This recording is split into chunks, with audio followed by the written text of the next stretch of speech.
أكبر الله.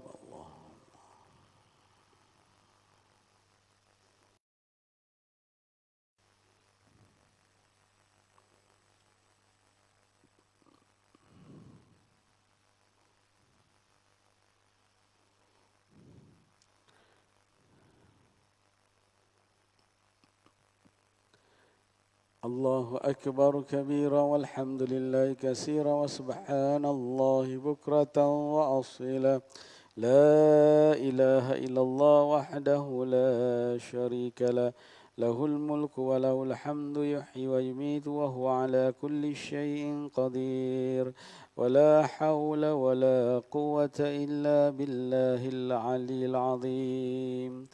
Bismillahirrahmanirrahim. Alhamdulillah wassalatu wassalamu ala asyrafil anbiya mursalin sayyidina Muhammad wa ala alihi wa sahbihi ajma'in.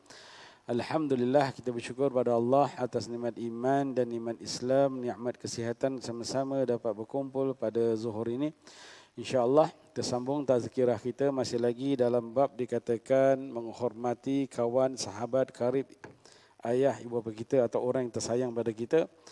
Yang mana dalam hadis an Abi Usaid Malik bin Rabi' Sa'idi radhiyallahu anhu qala bainama nahnu julusa inda Rasulullah sallallahu alaihi wasallam iz ja'ahu rajulun min Bani Salamah wa qala ya Rasulullah hal baqiya min birri abawayya syai'un abarruhuma bihi ba'da mautihima qala na'am as-salatu alaihima wa istighfaru lahuma wa inqadhu ahdihima min ba'dihima wa sillatur rahim allati la tusala ila bihima wa ikramu sadiqihima. Rawa Abu Daud, yang mana dalam hadis ni kalau kita lihat Rasulullah telah bersabda, dikatakan daripada Abu Usaid bin Malik Ibnul Rabi' As-Sa'idi, dia berkata ketika kita sedang duduk di samping Rasulullah, yakni para sahabat sedang duduk di samping bersama-sama Rasulullah, tiba-tiba datang seorang lelaki daripada Bani Salamah. Datang dia dan dia berkata kepada Rasulullah sallallahu alaihi wasallam, apa katanya? Dia berkata, "Ya Rasulullah, apakah masih ada sesuatu dari perbuatan baik atau berbakti kita kepada ayah, ibu bapa kita yang dengannya saya dapat membakti atau berbakti kepadanya keduanya setelah keduanya meninggal dunia." Maknanya kalau kita lihat dalam ayat ini, dia beritahu, "Wahai Rasulullah, adakah amalan yang aku boleh buat yang mana amalan tersebut kalau aku buat dapat pahalanya kepada ibu bapa kita?" Macam itulah kalau kita lihat dalam ayat tadi, dia berpusing-pusing kan, ikut terjemah dia punya kalimat dalam bahasa Arab tu. Ada tak perkara yang aku buat, amalan tu aku buat boleh sambung amalan tu atau pahalanya ibu bapa aku dapat? Macam itulah dalam istikata. Okey. Apa kata Rasulullah? Faqala na'am. Kata Rasulullah sallam, ya, ada. Nampak? Jadi kita lihat, walaupun mak bapak kita telah pergi meninggalkan kita selama-lamanya, kan? Tapi kita sebagai anak masih lagi boleh berbakti kepada mereka berdua. Jadi ini salah satu cara yang kita boleh laksanakan lah. Kita ingat lepas kita mak bapak kita tak ada, kita tak boleh berbakti. Boleh. Kita boleh berbakti pada mereka. Apa yang kita buat, amalan kita akan sampai kepada mereka. Maknanya pahala yang kita laksanakan, Allah dapat berikan ganjaran pada mereka juga. Kata Rasulullah, ada. Apa dia? Saat pertama dikatakan as-salatu alaihima. Kamu berdoalah untuk kedua bapa mereka, kepada mak bapa kamu. Doakan untuk mereka, doakan kebaikan, ya Allah luaskanlah kubur mereka, jadikanlah kubur mereka taman-taman syurga. Janganlah engkau jadikan kubur mereka taman-taman neraka. Angkatkanlah darjat mereka.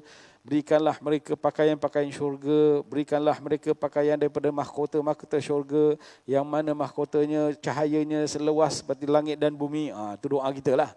Jadi doa tu dapat sampai kepada mak bapak kita. Itu pertama.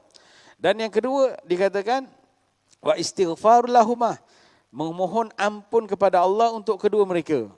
Allah maghfir lahumah warhamhumah. Ya Allah, ampunkanlah dosa mak bapak kami. Kita tahu mak bapak kami telah membesarkan kita, ampunkanlah mereka dan berikanlah keberkatan kepada mereka. Macam itu. Kalau kita lihat di situ, jadi maknanya pahala itu sampai kepada ibu bapa kita.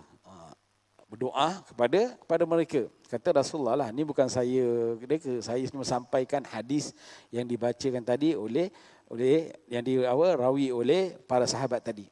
Okey. Dan seterusnya wa inkadhu ahdihima mim ba'dihima. Okey. Dan melaksanakan janji mereka setelah mereka pergi meninggalkan kita. Kita tahu bapa kita ada janji pada orang ni untuk memberikan sesuatu. Pergi dia tak ada, bapa kita dah meninggal, mak bapak kita meninggal. Janji dia kepada orang tu kita laksanakan. Janji dia nak buat satu masjid misalnya. Kita cuba kumpulkan untuk menepati janji dia. Konon dia lah kalau misalnya kita mampu. Kalau janji dia besar sangat tu susah. Tapi semampu kita. Tak ada, kita sumbangkan sedikit harta yang kita ada di atas usaha untuk dirikan masjid misalnya. Itu salah satulah usaha dia lah kan. Okay. Wasillatul rahima allati la tusalu illa bihima. Menyambungkan tali silaturahim yang tidak sempat mereka sambungkan. Okay, kepada kedua-dua tersebut. Maknanya silaturahim kepada kawan-kawan dia, sahabat-sahabat dia, saudara mara terdekat, saudara mara terjauh, kita sambungkan silaturahim. Sepupu sepapat kita, kita tahu makcik-makcik kita, jangan kita abaikan. Sambungkan silaturahim. Itu salah satu juga mereka mendapat pahala di sisi Allah Subhanahu wa taala dengan sebab kita menjadi asbab lah untuk mereka mendapat ganjaran di sisi Allah Subhanahu wa taala. Dan terakhir wa ikramu sadiqihima, dan dikatakan lagi satu, memuliakan kawan-kawan mereka. Maknanya sahabat-sahabat mak bapak kita muliakan dia. Datang kita sambut dengan baik, jangan kita macam murka lah dengan dia.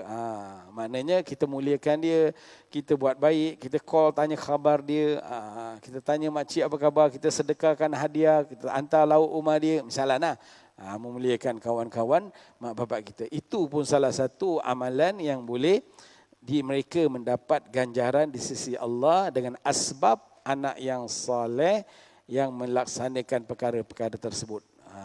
Bukan kita dah habis terputus. Mak bapak kita menunggu mana doa anak yang soleh. Kita pula kat dunia sibuk dengan dunia kita. Sibuk dengan cari dunia. Kita ingat dunia ni sampai bila-bila kita hidup. Padahal dunia ni tak akan hancur. Kita pun akan pergi meninggalkan dunia. 60 tahunnya dah mati dah selalunya. Betul tak? Umat Nabi Muhammad sampai 60 tahunnya, maknanya pada ketika itu dah cepat-cepatlah kita bertaubat kepada Allah. Sebab apa? Makin lama kita naik, makinlah sedekat dengan hari kematian kita. Macam itulah. Jadi bila kita mati, kita mengharap anak kita pula menjadi macam apa yang tadi dalam hadis kata. Sekarang ni kita tengah hidup. Kita melaksanakan tu supaya mak bapak kita di sana mendapat salah satu syurga, taman-taman syurga yang dijanjikan oleh Allah Subhanahu wa taala. Hadis lain, satu lagi hadis an Aisyah radhiyallahu an qala ma ghirtu ala ahadin min nisa'in nabi sallallahu alaihi wasallam ma ghirtu ala Khadijah radhiyallahu anha wa ma ra'aituha qat walakin kana yuksiru dzikraha wa rubbama dhahaba syatan thumma yaqta'ahuma a'da'an thumma ba'thahuma fi sadaiq Khadijah farubbama qultu lahu ka'an lam yakun fi dunya imra'atun illa Khadijah fayaqulu innaha kanat wa kana li minha waladun. Jadi kita kata lihat dalam hadis ni daripada Aisyah. Aisyah tu ialah isteri Rasulullah SAW yang dekat dengan Rasulullah. Aisyah tu kira dia hafal hadis paling banyak. Banyaklah hadis dia hafal pasal dia dekat dengan Rasulullah SAW. Okay, dia isteri Rasulullah SAW. Dia berkata, aku tidak pernah cemburu terhadap salah seorang isteri-isteri Nabi. Maknanya Aisyah tak pernah cemburu dengan isteri-isteri yang lain semua. Okay? Tak pernah dia cemburu. Sepertinya cemburu saya terhadap Khadijah. Lain dia tak cemburu. Khadijah dia cemburu. Sedangkan Khadijah telah wafat. Kan kita tahu. Wafatnya Khadijah waktu tu pada tahun Amul Huzun. Hari sedih. tahun sedih untuk Rasulullah SAW. Wafatnya Khadijah dan pakciknya yang sama-sama berjuang ataupun membantu dia mendegakkan dakwah dia. Jadi Khadijah dicemburi oleh Aisyah, sedangkan Khadijah dah pergi, dah meninggal. Okey. Padahal tapi dia masih cemburu. Kenapa? Padahal aku tidak pernah melihatnya sama sekali. Maknanya aku tak pernah melihat Khadijah, kata Aisyah. Akan tetapi Rasulullah SAW sering menyebut-nyebut namanya. Apabila dia dengan Aisyah, Rasulullah akan cakap Khadijah begitu, begini, begitu, begini. Kadang-kadang beliau menyembelih kambing. Kemudian memotong-motongnya dan kambing tersebut kemudian mengirimkan kambing-kambing tu kepada sahabat-sahabat Khadijah. Nampak? Walaupun Khadijah dah pergi, tapi Rasulullah melaksanakan amalan tu, mengeratkan silaturahim dengan sahabat-sahabat Khadijah. Dia hantar makanan, dia hantar barang-barang keperluan. Kadang-kadang saya katakan kepada beliau, pada Rasulullah SAW, sepertinya di dunia ini tidak ada lagi wanita selain Khadijah. Nampak saking jealousnya Aisyah. Macamlah dah dunia tak ada selain pada Khadijah. Kan aku ada dunia macam itu kan. Perempuan kan. Dia sensitif. Kalau kita puji lain, dia pun rasa macam sensitif. Dia tidak, aku tak sensitif. Padahal sensitif juga. Dia tak kan. Jadi begitu. Jadi dia kata macam kat dunia tak ada perempuan lain selain Khadijah ke? Asyik kau sebut nama Khadijah. Dia. Itu sampai cemburunya Sayyidina Aisyah. Dan beliau berkata kepada Rasulullah berkata kepada Khadijah, sesungguhnya Khadijah itu begini dan dia begitu, begini, begitu. Maknanya waktu zaman aku dengan Khadijah, dia amatlah perhatian tentang aku. Dakwah aku dia bantu. Dia berkorban untuk aku dengan Islam. Macam-macam dia bantu begini. Jadi begitu begini diceritakan sampailah aku melihatkan. Sedangkan aku sendiri Aisyah memiliki keturunan daripada Khadijah tersebut. Walaupun dia daripada keturunan Khadijah juga, nasab dia ada sampai kepada Khadijah, tapi Rasulullah mesti lagi berkata Khadijah begini-begini. Kerana apa? Kerana kebaikan atau pengorbanan Khadijah terhadap dakwah Rasulullah. Sedangkan Rasulullah tahu Khadijah dah pergi, tapi dia still masih lagi dia mengeratkan silaturahim, memberi makanan atau abuan kepada Khadijah punya kawan-kawan yang lain. Kita lihat begitu. Walaupun dah pergi orang tu yang kita sayang, kita boleh berbakti kepada dia dengan kita merapatkan silaturahim, kita memuliakan kawan dia, kita memuliakan sahabat handai dia, saudara mara dia, pun mereka mendapat imbalan di sisi Allah SWT. Hadis terakhir, Anas bin Malik, dia berkata, saya keluar bersama Jarir Ibnu Abdullah Al-Bajali. Dalam sebuah perjalanan, ternyata dia melayani saya, maka saya katakan, jangan kamu lakukan. Maka dia menjawab. Maknanya apabila Anas bin Malik ni, dia ada sahabat. Dia berjalan dengan seorang dinamakan Jarir Ibnu Abdullah Al-Bajali, dan Abdullah Al-Bajali Jarir ni melayan dia, memuliakan dia, menghormati dia, macam yalah kata orang special lah. Sampai kan Anas bin Malik kata, tak payahlah kamu kat layan aku macam tak usahlah macam gitu kan, dia kata. Maka sahabat ni menjawab, sesungguhnya saya telah melihat kaum Ansar telah membuat sesuatu terhadap Rasulullah. Apa kalau kaum Ansar membuat sesuatu terhadap Rasulullah? Kaum Ansar melayan Rasulullah dengan menghormati beliau, mengangkatkan tempat darjat yang tinggi oleh beliau, kan? Jadi maknanya dia kata aku dah lihat ciri-ciri orang yang memuliakan Rasulullah. Jadi aku dikatakan bersumpah pada atas diri aku, saya tidak akan menemani seorang dari mereka, melainkan saya harus melayani sebaik-baik mungkin. Maknanya aku tak akan persisihkan orang ni sebab dia sahabat Rasulullah SAW. Sampaikan aku akan dikatakan melayani mereka dengan sebaik-baiknya begitu. Nampak ini sahabat daripada Jarir apabila dia berjalan dengan Anas bin Malik. Anas bin Malik orang Ansar kan. Dulu waktu zaman Rasulullah, dia salah satu sahabat yang membantu dakwah Rasulullah. Jadi si Jarir ini ambil kesempatan untuk memuliakan dia, menghormati dia, serve dia lah dengan cara baik. Jadi dia dah bersumpah dia akan membantu melayani dengan sebaik, kerana dia para sahabat. supaya aku mendapat kebaikan di situ. Jadi kita lihat orang yang telah pergi, sebab dia para sahabat Rasulullah SAW, dia memuliakan para sahabat dengan hadis tadilah. Dia apabila memulakan merapatkan, dia pun mendapat imbalan di sisi Allah Subhanahu Wa Taala. Jadi dengan hadis 3 tadi kita telah kupas, kita dapati yang kita boleh membantu mak bapak kita, saudara mara kita dengan kita menyambungkan silaturahim dengan para sahabat mereka, membuatkan perkara yang baik untuk mereka.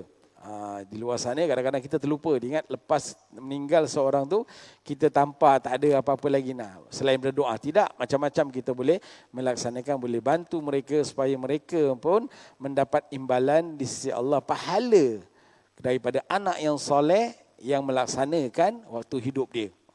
Sebab apa? Sebab bapa kita dah terputus amalan. Sebab tu dikatakan iza mata ibnul adam in qata amalan. Kan, setelah mati anak Adam, terputuslah segala amalan dia. Maknanya dia tak ada amalan lagi nak buat. Dari mana dapat amalan? Daripada kebaikan, daripada doa, daripada perkara-perkara yang tadi dibincangkan. Kalau anak dia melaksanakan, dia mendapat imbalan pahala di sisi Allah SWT. Okay?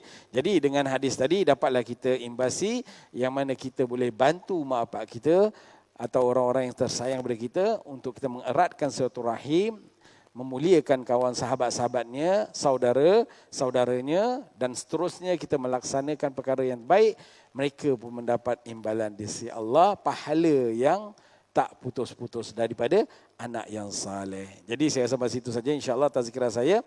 Yang baik datang pada Allah, yang kurang baik datang pada diri saya, kelemahan saya. Aku qauli hadza wa astaghfirukum. Assalamualaikum warahmatullahi taala wabarakatuh. Kita tutup dengan tasbih kafarah dengan surah Wal Asr dan kita berdoa kepada Allah semua kita termasuk dalam rahmat-Nya insya-Allah. Subhanakallahumma bihamdika asyhadu an la ilaha illa anta astaghfiruka wa atubu ilaik. Bismillahirrahmanirrahim. Wal 'asri innal insana lafil khusr illa alladziina aamanu wa 'amilus shalihat wa tawassaw bil haqq wa tawassaw bis sabr. Bismillahirrahmanirrahim. Alhamdulillahirabbil alamin. Allahumma salli ala Muhammad wa ala ali Muhammad. Allahumma ighfir lana dzunubana wa liwalidina warhamhuma kama rabbawna shighara wa jami'il muslimina wal muslimat wal mu'minina wal mu'minat al ahya minhum wal amwat bi rahmatika ya arhamar rahimin. Allahumma inna nas'aluka al jannah ma yuqarribuha min al qawli wal amal wan niyyati wal i'tiqad wa na'udzu bika minan nar ma yuqarribuha min al qawli wal amal wan niyyati wal i'tiqad. Rabbana iftah bainana wa baina qaumina bil haqq wa anta khairu fatihin. Rabbana la tuzigh qulubana ba'da idh hadaitana wa hab lana min ladunka rahmah innaka antal wahhab. Rabbana ighfir lana dhunubana wa israfana fi amrina wa sabbih aqdamana wansurna 'alal qaumil kafirin.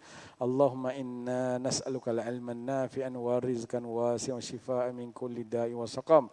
Allahumma barik lana fi Sya'ban wa ballighna Ramadan. Allahumma barik lana fi Sya'ban wa ballighna Ramadan. Allahumma barik lana fi Sya'ban wa ballighna Ramadan.